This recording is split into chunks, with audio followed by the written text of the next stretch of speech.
ಬಂಡಾಯ ತಮ್ಗೆ ಅದ್ರ ಮೇಲೆ ಪರಿಣಾಮ ಆಗೋದಿಲ್ಲ ಅಂತ. ನೋಡಿ, ಮಾನ್ಯ ಈಶ್ವರಪ್ಪನವರು ಹಿರಿಯರಿದ್ದಾರೆ, ಪಕ್ಷದ ಮುಖಂಡರ ಜೊತೆ ಸಮಾಲೋಚನೆ ಮಾಡ್ತಾ ಇದ್ದಾರೆ. ನಮ್ಗೆ ಈಗಲೂ ಕೂಡ ವಿಶ್ವಾಸ ಇದೆ. ಇವತ್ತೇನು ಹಾವೇರಿ ಲೋಕಸಭಾ ಕ್ಷೇತ್ರ ಬಸವರಾಜ ಬೊಮ್ಮಾಯಿ ಅವರು ಅಭ್ಯರ್ಥಿ ಮಾಡಬೇಕು ಅಂತಕ್ಕಂಥ ತೀರ್ಮಾನ ವಿಜೇಂದ್ರ ತೀರ್ಮಾನ ಅಲ್ಲ. ಹಾವೇರಿ ಲೋಕಸಭಾ ಕ್ಷೇತ್ರ ಇರ್ಬೋದು, ರಾಜ್ಯದ ಯಾವುದೇ 28 ಕ್ಷೇತ್ರಗಳಲ್ಲಿ ಯಾರು ಅಭ್ಯರ್ಥಿ ಆಗಬೇಕು ಅಂತಕ್ಕಂಥದ್ದನ್ನ ಕೇಂದ್ರದ ಪಾರ್ಲಿಮೆಂಟರಿ ಬೋರ್ಡ್,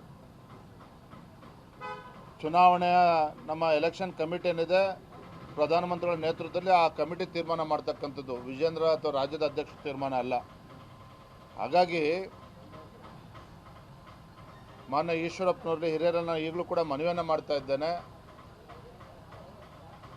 ತಾವು ಯಾವತ್ತೂ ಕೂಡ ಭಾರತೀಯ ಜನತಾ ಪಾರ್ಟಿ ಕಟ್ಟಾಳವಾಗಿ ಪಕ್ಷ ಸಂಘಟನೆಯಲ್ಲೂ ಕೂಡ ತಮ್ಮದೇ ಆದಂಥ ಒಂದು ಕೊಡುಗೆಯನ್ನು ನೀಡಿದ್ದೀರಿ, ಸಂಘಟನೆಗೆ ಒತ್ತನ್ನು ಕೊಟ್ಟಿದ್ದೀರಿ. ಪಕ್ಷದ ತೀರ್ಮಾನವನ್ನು ಒಪ್ಪಿಕೊಂಡು ಗೌರವಿಸಿ ತಮ್ಮ ಏನು ನಿರ್ಧಾರವನ್ನು ಕೈಗೊಂಡಿದ್ದಾರೆ ಅದರಿಂದ ಹಿಂದೆ ಸರಿಬೇಕು ಅಂತೇಳಿ ತಮ್ಮ ಮೂಲಕ ಅವರಿಗೆ ರಾಜ್ಯದ ಅಧ್ಯಕ್ಷನಾಗಿ ವಿನಮ್ರವಾಗಿ ವಿನಂತಿಯನ್ನು ಮಾಡ್ತಾ ಇದ್ದೇನೆ.